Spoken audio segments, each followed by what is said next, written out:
অধিকাংশ পরিযায়ী কিন্তু গ্রামের মানুষ। এটা ঘটা করে জমিদারি প্রথা তোলা, ভূমি সংস্কার করে কেন সবচেয়ে বেশি চাষি আমাদের রাজ্য থেকে পরিযায়ী হচ্ছেন? তারা তো নিজের জমিতে চাষ করতে পারতেন। আসলে আমাদের রাজ্যে কোনোদিন সবুজ বিপ্লব হয়নি, পাঞ্জাব, হরিয়ানা, পশ্চিম উত্তরপ্রদেশের মতো।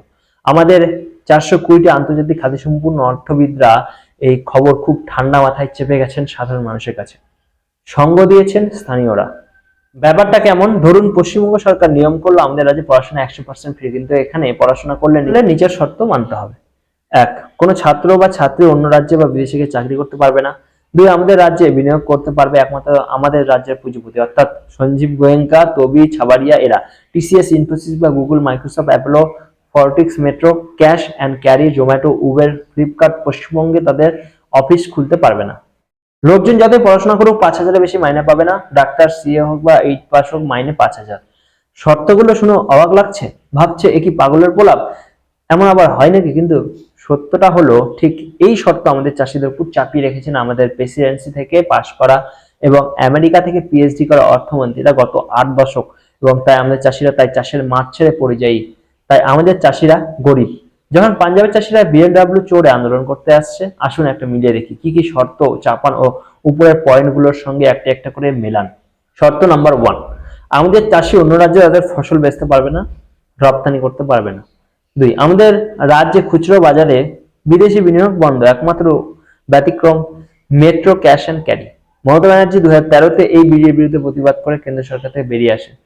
সারা রাজ্যের হিমঘর যত প্রয়োজন তার 30% আছে, ফলে চাষিরা ফসল কেটে বেচতে বাধ্য হয় কম দামে। ফসলের দাম বেঁধে দিয়েছেন মমতা ব্যানার্জি তার পূর্বসূরীরা, অর্থাৎ ফসল কম ফলন হলেও মরবেন, বেশি ফলন হলেও মরবেন। কিন্তু কেন আমাদের লক্ষ লক্ষ গ্রামবাসী পরিযায়ী হয়ে যাওয়ার পরও এই বিষয়ে কোনো সংবাদপত্রে একটা উত্তর সংবাদকীয় লিখতে দেখেননি? আপনারা এই সহজ বিষয়ের উপর গত 69 বছর কেন পশ্চিমবঙ্গে কয়েকশো কমিউনিস্ট পার্টি থাকার পরও, কয়েকশো কৃষক সংগঠন থাকার পরও কেন এই নিয়ে প্রতিবাদ করেনি? আসলে আমাদের জনমত এবং পলিসি তৈরি করে গুটি কয়েক বামপন্থী লোকজন যারা থাকেন বিদেশে এবং তাদের তথ্য পরীক্ষার গিনিপিগ হিসেবে ব্যবহার করেন আমাদের চাষিদের, তাদের আবার অন্ধের মতো অনুসরণ করে আমাদের চিরকুটে চাকরি পাওয়া শিক্ষক, অধ্যাপক ও গবেষক সমাজ।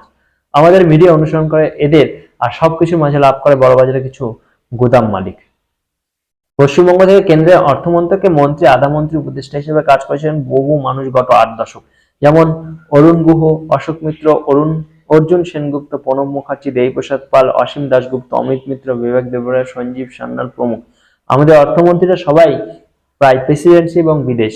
তাহলে কেন আমাদের 70% গ্রামের মানুষ দরিদ্রের চরম অন্ধকারে থাকার পর সবাই নির্বাক? ব্যতিক্রম অবশ্যই বিবেক দেবরায় এবং সঞ্জীব সান্যাল। 2011-এর আগে অমিত মিত্র এই দলে ছিলেন, কিন্তু 2021-এর পর নিজেকে অসীম দাশগুপ্ত, প্রণব মুখার্জির ধাঁচে পাল্টে দেন অমিত মিত্র নিজেকে মমতা ব্যানার্জির আদর্শ অর্থমন্ত্রী হিসেবে নিজেকে গড়ে তোলার জন্য।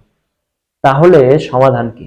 একমাত্র সমাধান কৃষিতে মুক্তবাজার অর্থনৈতিক অনুপ্রবেশ ঘটানো, যা ব্যক্তিগত উপভোগ করছেন অভিজিৎ বিনায়ক বন্দ্যোপাধ্যায়, সঞ্জীব গোয়েঙ্কা, অভিক সরকার, কুণাল সরকার, চন্দন বোস, সুচেতা ভট্টাচার্য, অজন্তা বিশ্বাস, মমতা ব্যানার্জির সব ভাইপো ভাইজি এবং আপনি সবাই।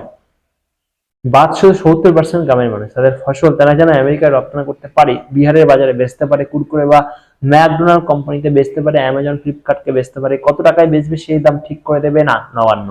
আর যদি সেটা না হয় তবে কলকাতায় গর্ব করতে থাকবে যে তারা জিডিপি রে বেঙ্গালুরু, চেন্নাই, হায়দ্রাবাদ, পুনের থেকে এগিয়ে। কিন্তু আমাদের গ্রামের পর গ্রামের চাষিরা নিজেদের চাষের মাঠ ফেলে সেই কলকাতা থেকে জিডিপিতে পিছিয়ে থাকা বেঙ্গালুরু, চেন্নাই, হায়দ্রাবাদ, পুনেতে যাবে।